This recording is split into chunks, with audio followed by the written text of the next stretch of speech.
Warahmatullahi wabarakatuh. So hari ini kita akan sambung berkaitan dengan sejarah bab 4 era peralihan kuasa British di negara kita. Okey, dalam bab ni kita akan tengok macam mana kuasa British beralih. Kita akan tengok macam mana peralihan ataupun step peralihan kuasa British daripada Jepun kepada kuasa British. Okey, mula-mula kan British menjajah negara kita. Lepas tu kita diambil alih oleh Jepun. So lepas Jepun kalah, British ambil balik kuasa di negara kita. So kita akan tengok apakah yang berlaku selepas Jepun kalah dan British ambil alih balik kuasa di negara kita.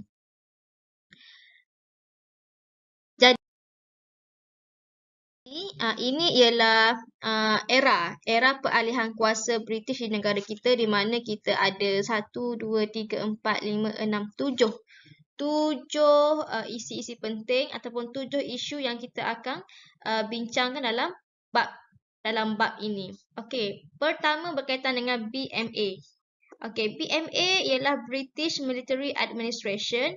Sejurus selepas British mengambil alih kuasa daripada Jepun, British telah menubuhkan BMA. Apa fungsi BMA ni? Fungsi dia ialah untuk mengembalikan kestabilan dan keamanan serta memulihkan kepercayaan rakyat.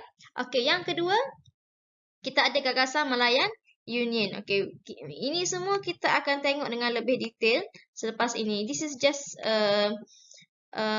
summarization of this chapter. So we have gagasan Malayan Union, kita ada reaksi penduduk tempatan terhadap Malayan Union, kita ada penyerahan Sarawak kepada kerajaan British, reaksi penduduk tempatan terhadap penyerahan Sarawak. Dan kita juga ada penyerahan Sabah kepada kerajaan British dan reaksi penduduk tempatan terhadap penyerahan Sabah. So ini ialah isu-isu yang penting dalam bab 4 iaitu era peralihan kuasa British di negara kita. Okey, yang pertama kita akan tengok pula. Yang kedua kita akan tengok garis masa. Berapa lama masa yang diambil dan untuk peralihan kuasa British ni. Jadi peralihan ini bermula pada 1945 bulan September. Iaitu BMA dilaksanakan di Tanah Melayu. Apa itu BMA? Kita akan tengok lepas ni BMA itu apa. Jadi basically kat sini kita makan masa dalam setahun ke 2 tahun. Sampai Julai 1946. Okey, ini basically benda biasa. Okey, sekarang kita akan masuk kepada BMA. Apa itu BMA? British Military Administration. Okey, BMA ialah berlaku ditubuhkan. BMA ni ditubuhkan untuk membubarkan MPAJ. MPAJ ni ialah satu kumpulan komunis lah pada waktu tu, komunis Jepun.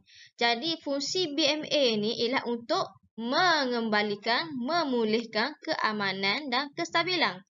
Kestabilan setelah membubarkan pasukan MPAJ pada Disember 1, 1945. Ingat, MPAJ ni ialah satu kumpulan komunis pada waktu tu dan tugas BMA ni ialah untuk membubarkan MPAJ. Selain itu, bila BMA ambil alih, dia mengarahkan semua senjata yang diberikan semasa pendudukan Jepun dikembalikan. Okey, maknanya masa BMA start ada ni, BMA dia arah semua senjata-senjata hak Jepun ada ni bagi balik kepada BMA. Tapi benda tu gagal. Gagal. So, summarize dia. In conclusion, BMA ni ialah satu persatuan yang gagal. Okey, kenapa? Sebab gagal membantras kegiatan jenayah, keganasan, kongsi gelap dan masalah ketegangan kaum. Okey, this is something yang berlaku selepas Jepun diambil alih oleh British. Maknanya walaupun Jepun kalah, tapi benda ni masih lagi ada. So basically BMA gagal lah. BMA gagal mengawal keadaan selepas kejatuhan Jepun. So, apa yang berlaku bila BMA ni gagal? Bila BMA gagal, memulihkan kepercayaan rakyat ni, dia ada kesanlah kepada pendudukan Jepun ni. Maknanya rakyat alami kesukaran. Rakyat suka bila masa di bawah pendudukan Jepun. Makanan dan obat ni perlu pada harga yang tinggi kata. Penyakit merebak dengan terawa, tak ada wang, tak ada pitih nak beli makanan. Lepas tu kegiatan sorok barang, rasuah dan peras ugut berlaku.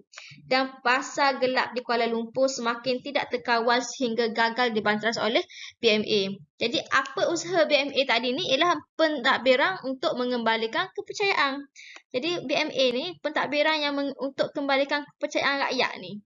Jadi dia nak pulihkan kerosakan infrastruktur, pulihkan ladang getah, sosioekonomi suka dipulihkan. BMA suka bawa masuk jentera, alat ganti mesin teknologi.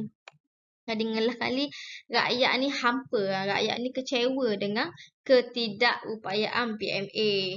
Okey, dan rakyat kita sedar yang kita sepatutnya perlu lebih berwaspada dan tidak mudah percaya kuasa asing. Okay, next. Okay, next is tujuan. Okay, bila BMA gagal diperkenalkan, British dia memperkenalkan benda yang kedua pula, iaitu tujuan, iaitu Malayan Union. Bila BMA gagal, Malayan Union diperkenalkan. Apa ini fungsi Malayan Union diperkenalkan ni? Okay, pertama untuk gantikan BMA. Yang kedua untuk melicingkan sistem pentadbiran. Macam mana nak licin sistem pentadbiran? Dari segi apa? Okay, kita akan tengok lagi. Kita akan tengok nanti dari segi apa Malayan Union ni dapat melicingkan pentadbiran. Yang ketiga dapat tingkatkan pelaburan ekonomi. Yang keempat mengukuhkan pertahanan. Dan yang kelima mengekalkan. This is very important. Tujuan Malayan Union yang sebenarnya ialah dia nak kekalkan orang asing sebagai sumber tenaga kerja untuk meningkatkan ekonomi. Maknanya bila Malayan Union ni ialah satu bentuk di mana semua orang Melayu, Cina, Indian duduk dalam bawah satu kuasa yang sama. Satu kuasa sahaja. Diperintah oleh seorang saja. Maknanya tak ada lah negeri Terengganu, negeri Kelantan, tak. Semua semenanjung tanah Melayu ni dengan Sabah Sarawak duduk dalam satu kerajaan sahaja. Itu kerajaan Malayan Union. Itu maksud dia. Okey.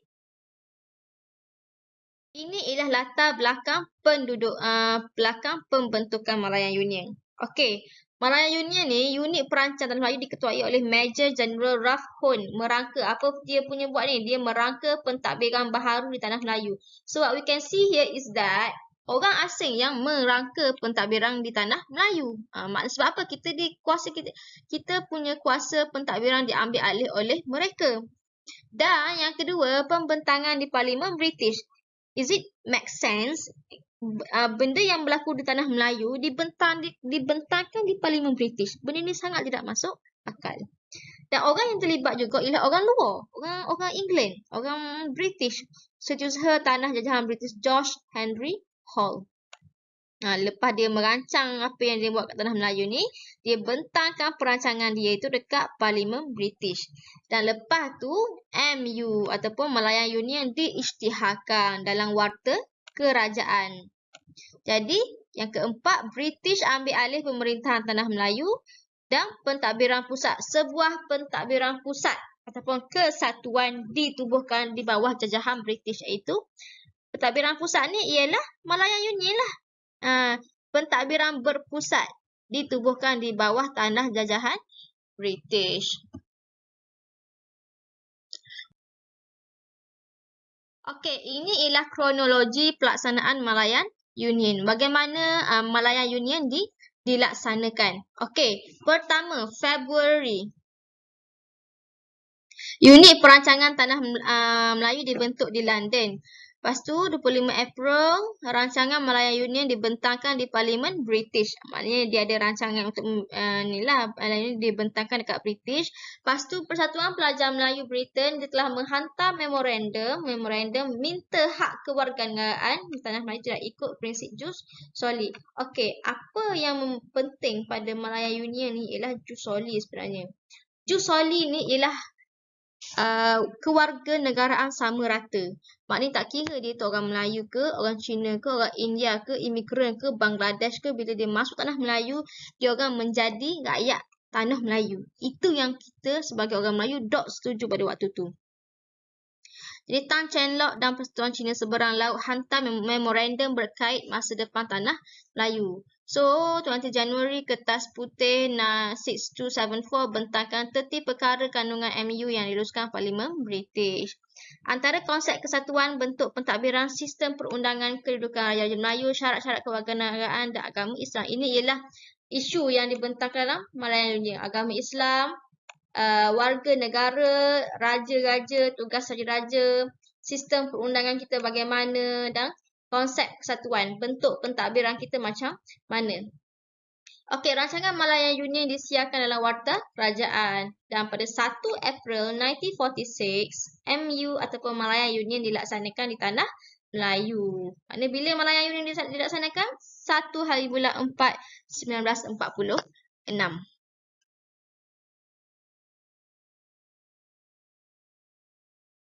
Okey, apakah ciri-ciri perlembagaan Malayan Union? Pertama, satu unit pentadbiran. NNMB, Negeri-Negeri Melayu Bersekutu, Negeri-Negeri Melayu Tidak Bersekutu dan Negeri-Negeri Selat kecuali Singapura disatukan menjadi satu unit pentadbiran sahaja. Okay, satu unit pentadbiran. Everything was put in the one pentadbiran, satu kerajaan. Dan benda ni, pentadbiran ini diketuai oleh Governor General yang dilantik oleh Raja England. This is very nuisance. Tak masuk akal. Sebab apa dilantik oleh Raja England? Padahal benda tanah Melayu dekat tempat kita. Tapi orang luar yang masuk ambil alih. And then number 3, Pesuruhjaya Tinggi British. Tugas dia mengawal Majlis Eksekutif dan juga Majlis Perundangan Malayan Union. Dan yang keempat dari segi pentadbiran dia, apa fungsi Sultan? Sultan ni hanyalah menjadi majlis ahli, majlis raja-raja dan hanya membincangkan soal agama dan adat istiadat Melayu sahaja. Itu sahaja kuasa Sultan kita. Tak boleh campur dah hak perundangan ke, hak eksekutif ke. Apa yang Sultan boleh buat ialah mencampuri ataupun membincangkan hal-hal berkaitan agama dan adat istiadat Melayu sahaja.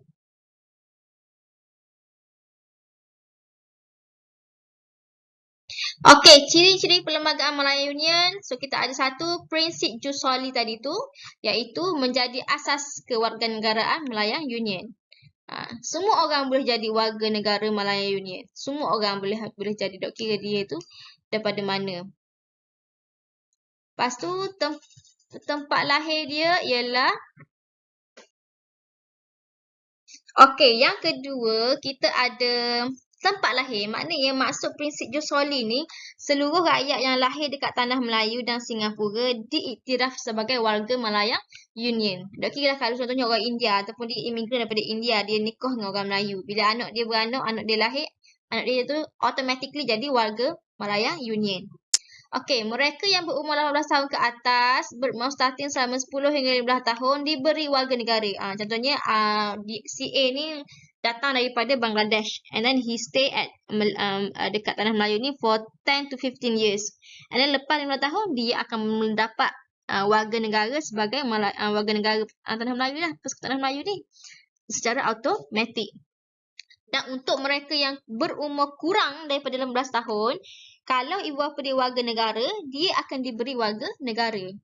And then usaha British Takluk Tanah Melayu ni, Malayan Union ni, dia ubah status tanah Melayu daripada tanah naungan kepada tanah jajahan.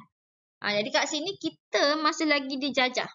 So, apa yang kita nak maruh ialah apa yang berlaku dekat negara kita ni semua ditetapkan oleh orang British. Jadi iktibar dia pada ini ialah kita sepatutnya tolak sebarang jajahan demi kedaulatan negara kita, walaupun nyawa menjadi taruhan.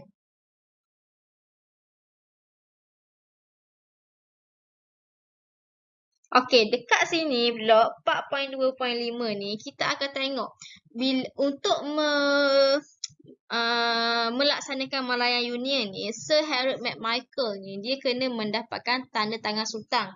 Maknanya Sultan kena bersetuju dengan Malayan Union ni. Jadi semua Sultan di setiap negeri ni kena sign lah. Jadi kita akan tengok macam mana wakil dari British ni dia ambil tanda tangan daripada raja-raja Melayu. Okey, yang pertama H.C. William. William merintis jalan, dia menghadap. H.C. William ni, dia menghadap Raja-Raja Melayu untuk meninjau sokongan Raja-Raja Melayu. Maknanya dia pergi jumpa Raja-Raja Melayu, dia nak tengok setara mana Raja-Raja kita ni menyokong Malayan Union ni. Okey, yang kedua, Sultan pertama yang ditemui ialah Sultan Johor. Kemudian, berkunjung ke Selangor untuk menghadap Sultan Selangor. Jadi rombongan William ni dia menghadap Sultan Kedah, kemudian menemui Syed Hussein, setiausaha kerajaan Perlis dan menghadap Raja Perlis. Yang keempat dia pergi ke Perak pula. Maknanya pertama ke Johor, kedua ke Selangor, tiga Kedah, keempat ke Perak. Negeri Sembilan, Pahang dan Ngelah tu Terengganu dan akhir sekali ke Kelantan. Jadi laporan William ni bila dia pergi ngadap sultan-sultan tu, dia melaporkan bahawa beliau berkeyakinan tinggi yang Raja-Raja Melayu ni akan sokong British dengan tanda tangan Malayan Union. Dan berusaha dalam setiap pertemuan memastikan Raja-Raja Melayu ni sokong untuk tanda tangan perjanjian. And then, misi Head William ni telah mudahkan tugas Head McMichael untuk dapatkan tanda tangan Sultan. Tadi William tadi tu dia pergi meninjau je pendapat, tak saing lagi. Orang hak bertanggungjawab untuk mendapatkan saing ialah Sir Harold McMichael. Okay, this is very important. Okay, there are two person here, Sir Harold McMichael dengan William. So, ingat, William tu dia punya fungsi ialah meninjau pendapat dan sokongan. Sir Harold McMichael ni tujuan dia untuk mendapatkan tanda tangan. Jadi pada 11 Oktober 1945, McMichael tiba di Port Swettenham. McMichael tetap menerima tentangan Raja-Raja Melayu. Dalam tempoh 2 bulan, beliau berjaya dapatkan tanda tangan persetujuan 9 orang Raja-Raja Melayu. So, to make it short, sebenarnya Sir Harold McMichael ni dia memaksa Sultan ini untuk menurunkan tanda tangan ni. Terpaksa turunkan tanda tangan. Setelah didesak McMichael walaupun enggan. So, semua ni lah. To make it short, okay? Ini kronologi dia lah. Dia pergi menghadap Sultan Perak, Kedah, semuanya. Dekat Terengganu pun baginda enggan menandatangani kerana bertentangan dengan undang-undang tubuh negeri Terengganu. Akhirnya turunkan tanda tangan juga. Okey, reaksi penduduk tempatan terhadap Malayan Union. Ada yang tidak menyokong. MU ditentang oleh Raja-Raja Melayu, orang Melayu dan bekas pegawai British. Pengisytiharan Malayan Union pada 1 April melalui pengenalan kertas putih. Okey, pelbagai reaksi yang kita boleh tengok. Ada yang sokong, ada yang tidak menyokong. Ada juga Raja-Raja Melayu, masyarakat Melayu dan persatuan Melayu yang menyokong dan tidak menyokong. Alright. So, this is cara bantahan Raja-Raja Melayu. Bila dia tidak menyokong ni, dia membantah lah. So, apa yang raja-raja kita buat ni, tidaklah membantah dia pergi turun buat demonstrasi, tak. Dia mengadakan persidangan. Persidangan Raja-Raja Melayu di Kuala Kangsar untuk memutuskan bantahan melalui Mahkamah Tinggi di England. Maknanya kita membantah secara diplomasi, kita kata. Tak ada lah kita membantah secara membabi buta ke tak. Jadi bila pertama dia bawa kes ke Mahkamah Tinggi England, kes apa? Sebab dia paksa. Sebab Sir Harold McMichael tu dia tidak mendapatkan tanda tangan secara sukarela. Dia memaksa raja-raja untuk tanda tangan. So ini ialah kes lah. Jadi kes ini dibawa kepada Mahkamah Tinggi England. Lepas tu surat bantahan. Sultan Kedah, Perak, Johor ni dia mengutus surat bantahan kepada George Henry Hall. Dia mendakwa diperdaya oleh McMichael. Jadi Raja-Raja Melayu ni disokonglah Kongres bertujuan menunjukkan kesungguhan orang Melayu menolak Malayan Union. Dan Tuanku Permaisuri Perak mengetuai barisan hadapan perarakan bersama wanita Perak semasa perhimpunan besar-besaran di Padang Bandar Deraja Kuala Kangsar. Jadi setelah perjumpaan dengan Datuk On Jaafar di Hotel Station, dia memohon Raja-Raja Melayu bersama rakyat memboikot upacara pelantikan Gubernur Malayan Union.